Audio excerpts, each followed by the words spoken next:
Good day, sir. My name is Niyomoni. I'm correspondent for News Central.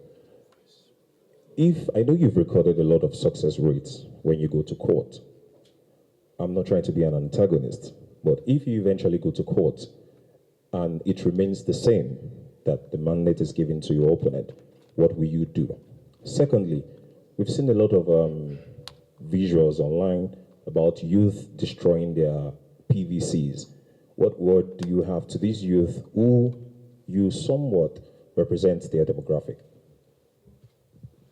Well, I'm still going to go around appealing to the youth. This is a long-distance journey.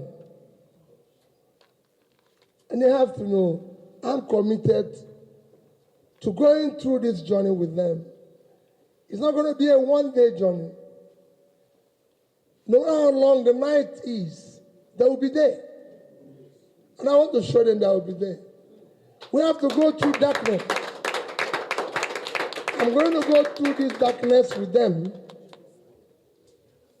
because I know we're not going to ask these people to live easily. That's why they're there. That's why they have structure. That structure of criminality can't go away overnight. That structure of destruction can't go overnight. Structure that has created 133 million people living in multi-dimensional poverty can't go out overnight.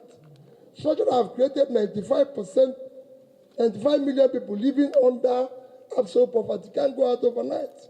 Structure that have created over 20 million out-of-school children can't go out overnight. All we need to show is commitment, resilience,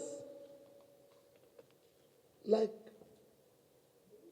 use all the resources we can, all our energy, everything.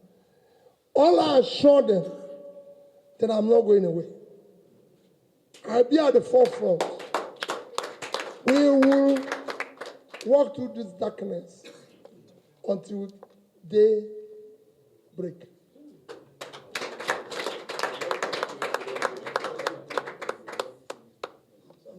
It's something. I know the court will do the right thing. Their children are involved. The future of their children are involved. I had an experience today, just today, that I told my chairman, I choose, whenever I meet a young person, I want to know what that young person does.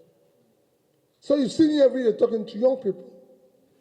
So just this morning, I went somewhere with the chairman. And a young lady was to boil water for me to make tea. I said, I will do it. He said she will do it. She was excited to do it. She was worried. And she said to me, she was almost in tears that I lost the election. And I said, so what's your name? She said she's just called her name. I said, so who are you? She said she was from Nasarawa. So I said, where do you go to school? She said she went to University of Nasarawa. I said, so what do you do? She said she has no job. She graduated since 2018.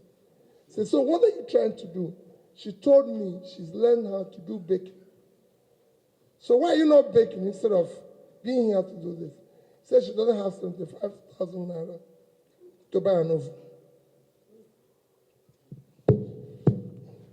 Okay, so many people at the back there. So what I'm going to do is...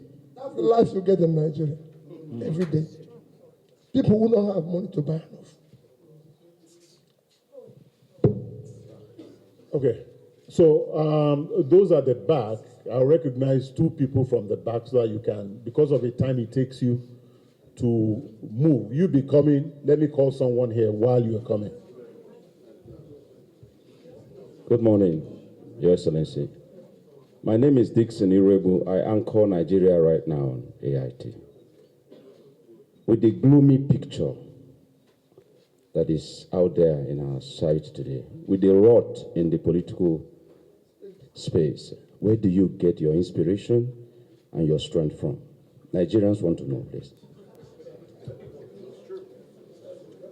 Of course, I get my inspiration taken from the young girl who doesn't have 75,000 naira to buy an oven. When people like me can sit down in a place and drink a bottle of wine that is costing that amount in the same country. When people like me have stolen billions of public money, I would have bought an oven for that young graduate. So that's where you get your inspiration. I said I want to build a new Nigeria, where those youths will have hope, where there will be a future for them.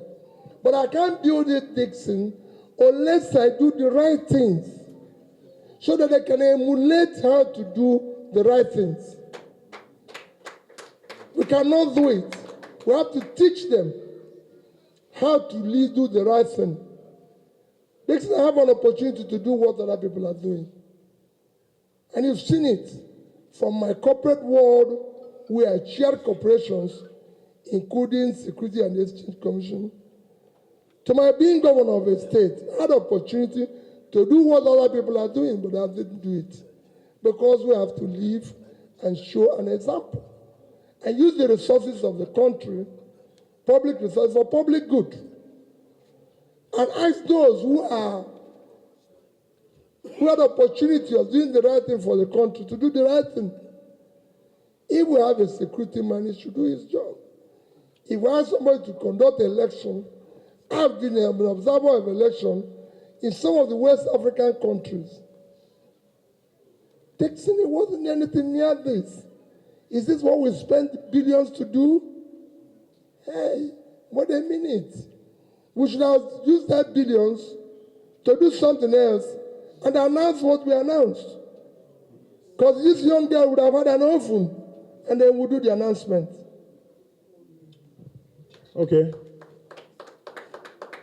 All right, quickly. I hope you are not AIT. Komala is my name. I work with TV3 in Ghana. You said that you are going to court.